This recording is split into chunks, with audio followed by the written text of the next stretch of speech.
এটা আপেল গাছ। আমিও চেষ্টা করে যাচ্ছিলাম ৫-৭ বছর থেকে, আমার হচ্ছিল না। এবছর হয়েছে আলহামদুলিল্লাহ। জাপানি মিয়াজাকি পাকবে, ২-১ দিনের মধ্যেই পাকবে। এই পুকুরটা আসলে তৈরি করার চিন্তা মাথায় কিভাবে আসলো?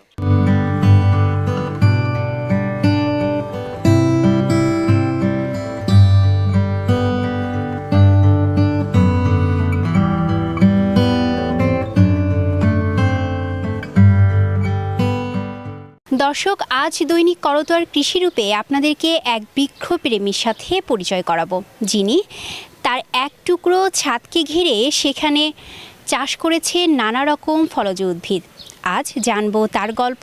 সাথে থাকুন, সাথে আছি আমি স্মৃতি সঞ্জয়িতা অর্থী। বিশ্বব্যাপী বাড়ছে নগরায়ন, আর এই যান্ত্রিক শহরে সবুজের এতটুকু উপস্থিতি যেন প্রশান্তি এনে দেয়। আর সে প্রশান্তির জন্যই নিজের বাড়িতেই বিশাল এক ছাদ বাগান গড়ে তুলেছেন এই বৃক্ষপ্রেমী। কি নেই এখানে, চারপাশে যেন সবুজের সমারোহ। এই ছাদ বাগানের অন্যতম আকর্ষণ কফি গাছ, তিন ফল ও আপেল গাছ। এসব দুর্লভ গাছ চাষ হচ্ছে বগুড়া জেলার মালতীনগরের মৌসুমী নামের এক বৃক্ষপ্রেমীর ছাদ বাগানে। আসসালামু আলাইকুম আপু, কেমন আছেন? আসসালাম, আলহামদুলিল্লাহ। আপনি কেমন আছেন? জি, আমি ভালো আছি। এত ছোট একটা জায়গাতেও এত গাছ লাগিয়েছেন, শুরুতে আসলে এই যে পরিকল্পনা কিভাবে আসলো? শুরুতে আসলে পরিকল্পনা ছিল না। গাছ লাগাতে পছন্দ করি আমি খুব ছোটবেলা থেকে। আমি যখন প্রাইমারিতে পড়তাম, অনেক ছোট, ৪-৫ বছর বয়স, তখন আমার আব্বার সঙ্গে বাগানে কাজ করতাম। আমার আব্বা খুব গাছ পছন্দ করতেন। উনি যেখানেই থাকতেন বাসায় গাছপালা দিয়ে ভরপুর করতেন। ছোট্ট বয়সে আব্বার সঙ্গে বাগানে কাজ করতে করতে কখন যে গাছের সঙ্গে আমি একাকার হয়ে গেছি আমি নিজেও জানতাম না। তো ছোটোবেলায় আমার বাগান ছিল। তো যখন ২০০৫-এ আমি এ বাসায় আসি বউ হয়ে, তখন বড় একটা ছাদ দেখে আমি খুব খুশি হয়ে গেছি, যাক আমি অন্তত ছাদে গাছ লাগাতে পারবো। তো ওখান থেকে আসলে একটা দুইটা করে লাগাতে লাগাতে। আচ্ছা, এই ছাদ বাগানে কি কি গাছ আছে আপনার? ছাদ বাগানে ফলের মধ্যে আছে ড্রাগন, আম, মালটা আছে ৩ প্রকার, তারপরে হচ্ছে কমলা আছে, নাগপুরি কমলা, দার্জিলিং কমলা, তারপরে হচ্ছে জলপাই। ৩ ফল আমার হাজব্যান্ড পছন্দ করেন, কাজে 3টা ফলাই।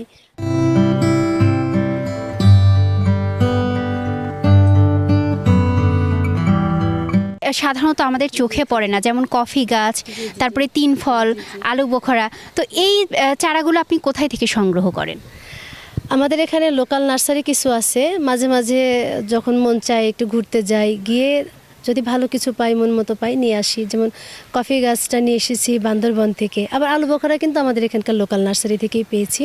৫-৭ বছর আগে থেকে আমি আঙ্গুরের জন্য মরিয়া হয়ে ট্রাই করি। হ্যাঁ, বিভিন্ন জায়গা থেকে চারা টারা কিনে নিয়ে আসি, লাগাই, দেখা যায় টক হয়। গত বছর আমি যে 3টা আঙ্গুরের জাত পেয়েছি, এই 3টা আঙ্গুর থেকে আলহামদুলিল্লাহ এবার যে ফলটা পেলাম 1 বছরের মধ্যেই, আলহামদুলিল্লাহ। মাটি আমার একজন ভ্যানওয়ালা ভাই আছেন, গ্রামের দিকে থাকেন তো উনি। তো যখন ওনার মাটি কালেকশনে থাকে তখন ফোন দেয়, আপা 2 ভ্যান মাটি আছে, নিয়ে আসবো কি? তো হ্যাঁ ভাই, নিয়ে আসেন, ওর সাথে একটু গোবর সার মিক্স করে আনবেন। এখন মাটি খুব একটা আমাকে কিনতে হয় না। আমি মাটি করি কি, রিইউজ করার একটা পদ্ধতি তৈরি করে ফেলেছি। 3 স্তরে বাগান, বারান্দাতে এরকম নিচে একটা জিও ব্যাগ দিয়ে সেখানে কয়েকটা গাছ লাগিয়ে, তার উপর আরেকটা জিও ব্যাগ দিয়ে যদি আরও 2-4টা গাছ লাগানো যায়, তারপর আরেকটা দিল, এরকম স্তরে স্তরে 3 স্তর 4 স্তর করে কিন্তু গাছ লাগিয়ে বারান্দার যে কোনো একটা মাথায় রেখে দিল। পরামর্শ সে তো দিতেই হয় সবসময়, ইনবক্সে আপু এটা করবো, আপু এটা হওয়ার সমস্যা। আমার একটা পেজও আছে, ওখানেও নক করলে হবে। তাছাড়া আরণ্যক। জি আপু, এটা কিসের গাছ? আপু এটা আপেল গাছ। আপেল গাছে মাটির পরিচর্যাটাই মেইন। আমাদের দেশে তো আসলে আপেলের জন্য অনুকূল আবহাওয়া না। তো এবার একটু শীত বেশি হয়েছিল, তখনই ভেবেছিলাম যে এবার আপেল হতে পারে।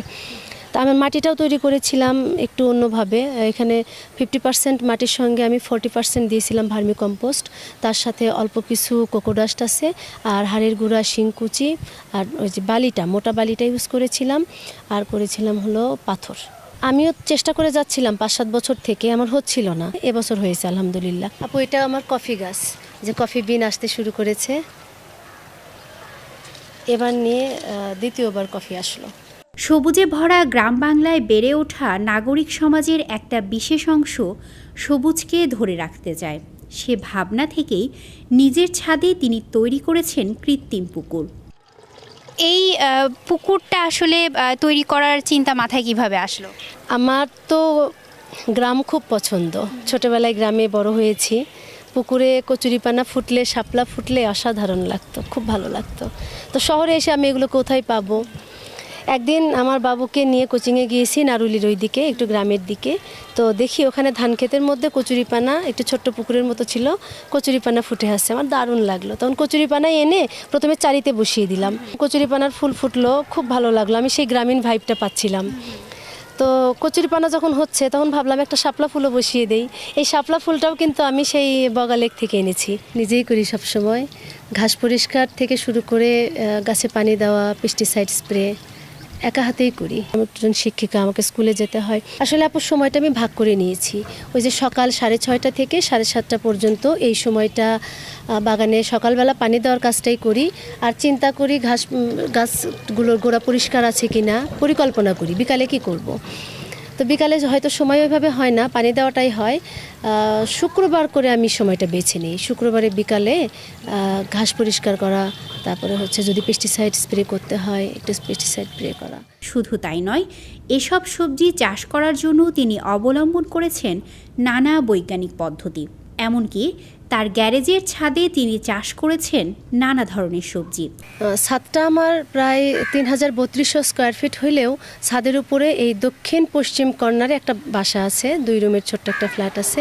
তার জন্য হয় কি, আমার উত্তর দিকে অনেকটা জায়গা থাকলেও ছায়া পড়ে। এই ছায়ার জায়গাটুকু কি করব, ফল ফুল তো হবে না। তো চিন্তা করলাম যে এই জায়গায় আমি কিছু ঝুলানো গাছ দিয়ে দিই। অর্কিডগুলো তো আলো ছায়াতেই হয়, তাই এই দিকটায় আমার অর্কিড করা আছে। তবে গ্রীষ্মকালে এই পাশটা রোদ পড়ে।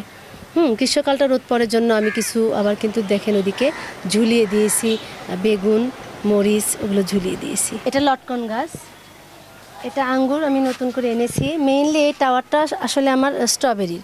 তো শীতকালে স্ট্রবেরি হওয়ার পরে এখনও কিছু লাগানো হয় নাই, লাগাবো, রেডি করছি, আবার প্রস্তুত করছি। মাশাআল্লাহ অনেক ঝিঙ্গা আসছে। এটাই সেই আমার প্রযুক্তিটা, রেলিংয়ের উপরে 2 ফিট চওড়া করে আমি পুরো আসলে রেলিংয়ের জায়গাটা এবং গলির জায়গাটার উপরে যে 2 ফিট চওড়া মাচাটা, তাতে করে হয়েছে কি আমি কিন্তু যাতায়াতের জায়গা পাচ্ছি, আবার ফল গাছ আরেক লাইন দিতে পাচ্ছি, তার সামনে সবজির জন্য লাইন দিতে পাচ্ছি, আর কিছুটা জায়গা সাশ্রয়ে। আমি আপনার আলু বখরার গাছটা একটু দেখতে চাই। এটা সেই আমার আলু বোখারা, অনেক ধরেছিল। রিমালের তাণ্ডবে অর্ধেকের বেশিটাই শেষ হয়ে গিয়েছে। অনেক রোদ যখন হয়, হিটটা বেশি হয়, ছাদের তাপ, সূর্যের তাপ সব মিলিয়ে গাছের পাতা ঝলসে যায়। তো তখন চেষ্টা করি প্রতিদিন অন্তত একবার গাছকে শাওয়ার করে দিতে। আমার পানির পাইপ আছে, হুস পাইপ দিয়ে গাছকে গোসল করে দিই। আর যখন খুব বৃষ্টি হয় তখন টবের পানিটা জমে গাছ সাধারণত মারা যাওয়ার একটা পসিবিলিটি থাকে। তো সেই ক্ষেত্রে আমি ড্রেনেজ সিস্টেমটাকে একদম মানে ওখানে কোনো কনসিডারেশন নাই, ড্রেনেজ সিস্টেমটা ওকে করি। আর ড্রেনেজ সিস্টেমটা কি যদি জানতে চান তাহলে বলবো, প্রত্যেকটা টবের নিচে অনেক ছিদ্র আছে। ছিদ্রের উপরে আপনার ইটের যে মাটি ভাঙ্গা খোলা দেওয়া আছে, তার উপর 2 ইঞ্চি 3 ইঞ্চি টবের সাইজ মতো পুরু করে আপনার ইটের খোয়া বিছানো আছে, কুচি খোয়া যেটা। তার উপর 2 ইঞ্চি আমার বালির একটা লেয়ার আছে। প্রথমে খোলা, তারপর 4 ইঞ্চি 3 ইঞ্চি পরিমাণ ইটের খোয়া, তারপর বালি। এই 3টা লেয়ার কনফার্ম করে তারপর আমি মাটিটা বসাই। মাটিটা আগে রেডি করে নিই, ভার্মি কম্পোস্ট আর হচ্ছে দিয়ে মাটি, গার্ডেন সয়েল দিয়ে। এখন বাগান শুধু শৌখিনতাতে আটকে নেই, বরং এটি পারিবারিক পুষ্টি চাহিদা পূরণের গুরুত্বপূর্ণ খাত হয়ে উঠছে।